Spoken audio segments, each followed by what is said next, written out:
ओम जयंती मंगला काली भद्रकाली कपालिनी दुर्गा क्षमा शिवा धात्री स्वाहा सदा नमस्तुते। जय त्वं देवी चामुंडे जय भूतार्तिहारिणी जय सर्वगते देवी कालरात्रि नमोस्तुते। हे माँ भगवती नारायणी नमोस्तुते। श्री दुर्गा सप्तशती का 9वां अध्याय और इसमें पढ़ेंगे हम निशुंभ वध के बारे में। सर्वप्रथम माँ का ध्यान। मैं अर्धनारीश्वर के श्री विग्रह की निरंतर शरण लेता हूँ।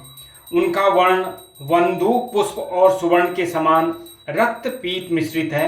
वह अपनी भुजाओं में सुंदर अक्षमाला, पाश, अंकुश और वरद मुद्रा धारण करती है।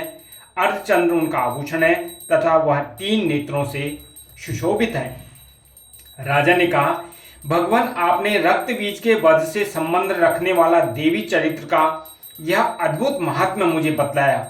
अब रक्त बीज के मारे जाने पर अत्यंत क्रोध में भरे हुए शुंभ और निशुंभ ने जो कर्म किया उसे मैं सुनना चाहता हूं। ऋषि कहते हैं, राजन, युद्ध में रक्त बीज तथा अन्य दैत्यों के मारे जाने पर शुंभ और निशुंभ के क्रोध की सीमा न रही।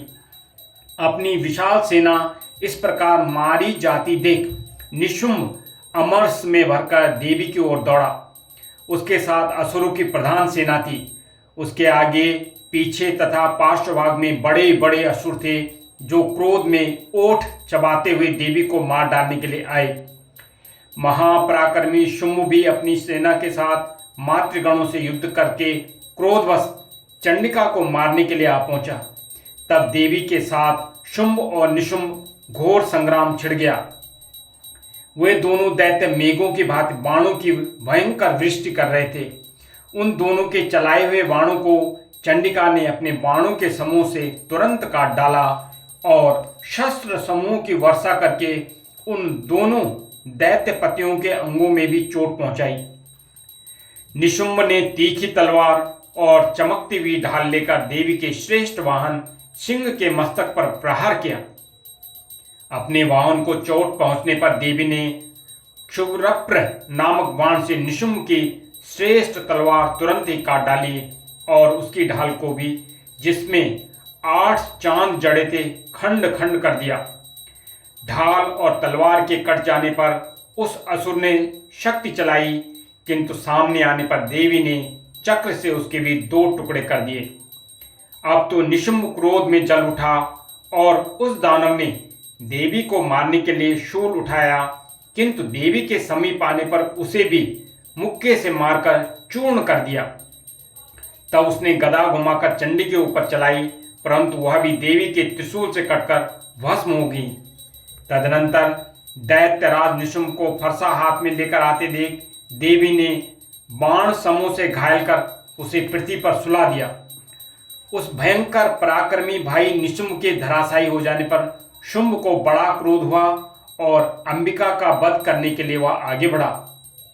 रथ पर बैठे बैठी वह उत्तम आयुधों से सुशोभित अपनी बड़ी बड़ी 8 अनुपम भुजाओं के समूचे आकाश को ढककर वह अद्भुत शोभा पाने लगा। उसे आते देख देवी ने शंख बजाया और धनुष की प्रत्यंचा का भी अत्यंत दुस्सह शब्द किया। साथ ही अपने घंटे के शब्द से, जो समस्त दैत्य सैनिकों का तेज नष्ट करने वाला था, संपूर्ण दिशाओं को व्याप्त कर दिया। तदनंतर सिंह ने भी अपनी दहाड़ से, जिसे सुनकर बड़े बड़े गजराजों का महान मदचूर हो जाता है, आकाश, पृथ्वी और 10 दिशाओं को गुंजा दिया। फिर काली ने आकाश में उछलकर अपने दोनों हाथों से पृथ्वी पर आघात किया।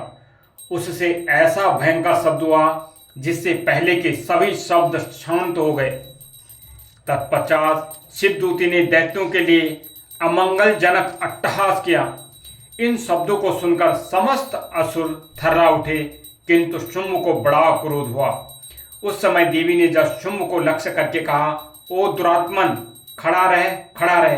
तभी आकाश में खड़े हुए देवता बोल उठे, जय हो, जय हो। शुंभ ने वहां आकर ज्वालाओं से युक्त अत्यंत भयानक शक्ति चलाई। अग्निमय पर्वत के समान आती हुई उस शक्ति को देवी ने बड़े भारी लोके से दूर हटा दिया।